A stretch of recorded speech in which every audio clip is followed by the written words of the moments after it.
I was always called the diamond in the rough. I grew up without a father, and I always felt there weren't enough role models.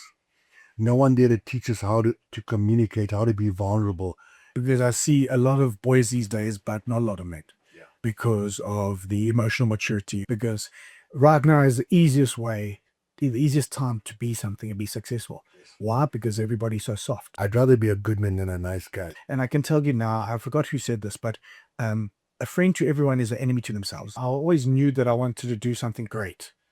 Like I was never going to accept mediocrity and the average thing like everybody else. Like I could never be like my principal.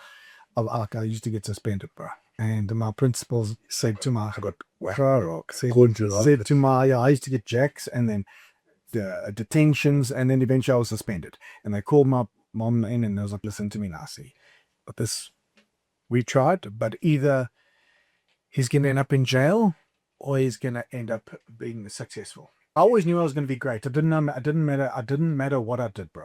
And I've always had that attitude. It doesn't matter what I do. I protect my energy. I've been through many things. I know who I know. My circle's small, and there's a mutual respect, and I don't need to make friends. I'm the way I am because I'm just so in love with myself. Like for a long time growing up, I didn't. It's hard, bro. The shadow used to haunt me.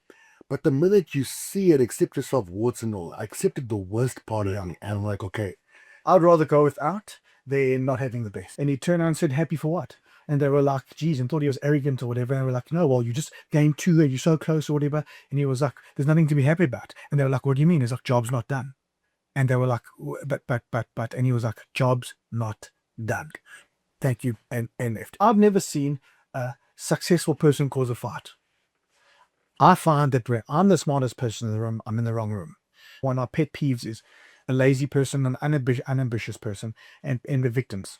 They're always complaining about everything in my life and why is he and he had better than me and whatever. Growing up young, having fame at a young age, before I was really, the same thing happened to me. Came to the point where you're sitting there, now your shows are number one, and you're like, why is there still a hole in my heart? Bro, like, the thing is, dude, almost dying this year, I've had some scares. And the one scare made me realize, when I'm gone, bro. I take, no matter what I become, what I have, I take nothing with me. Probably one of the worst things I've ever had to go through.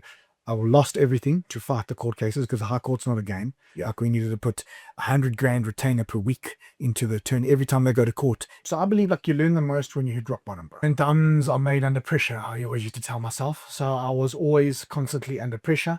Complete yourself, love yourself, and then walk beside someone. There's very few people that know me, but there's a hell of a lot of people that know of me.